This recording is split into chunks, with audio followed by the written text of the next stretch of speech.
Hey skiers, I'm Jeff from skiessentials.com. Welcome to our 2025 ski test. Today we're talking about this new Atomic Maverick 105 CTI. Two new additions to the Maverick collection for 2025, this 105, and then there's an even wider 115. They largely capture the kind of theme and performance of the narrower Maverick skis, but obviously being considerably wider here, there's more of a soft snow focus. And what I think is really cool is we got a ton of influence from Atomic athlete Darren Ralves. I actually had the opportunity to go ski with him out in Utah, kind of talk to him firsthand about his skis and why he developed them the way that he did. And they're extremely fun to ski. We also had great conditions at our ski test for testing skis like this, so definitely encourage you to read through the feedback of all the different testers.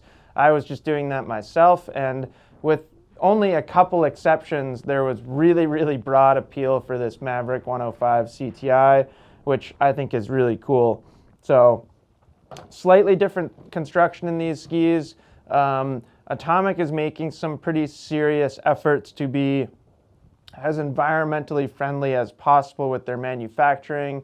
So one thing that they're trying to do is reduce the amount of fiberglass and epoxy that they're using in their skis.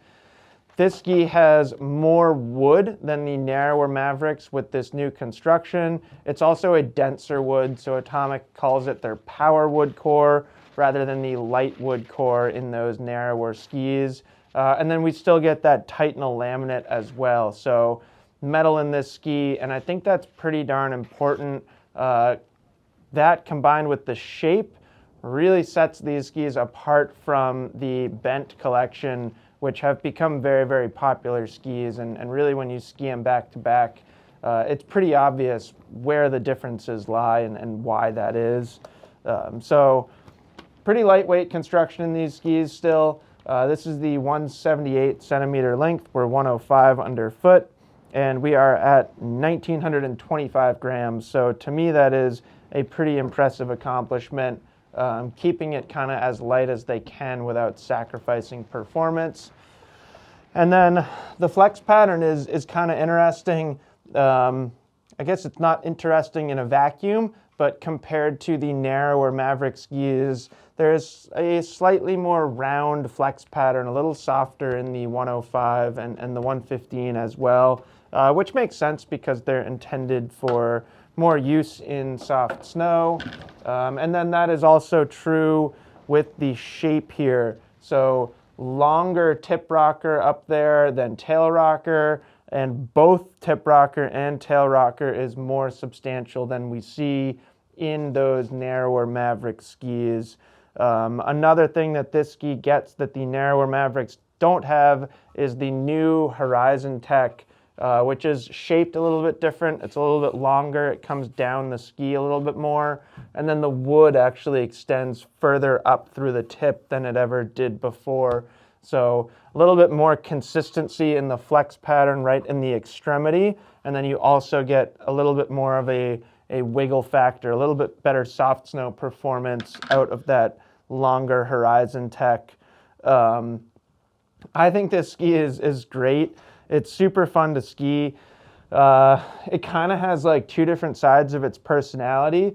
On firmer snow conditions or any kind of scenario where you don't have like deep, fresh snow, it's pretty darn stable and strong. You know, if you kind of like that big mountain style skiing of skiing fast and direct down the fall line, Maverick 105 is absolutely supportive of that.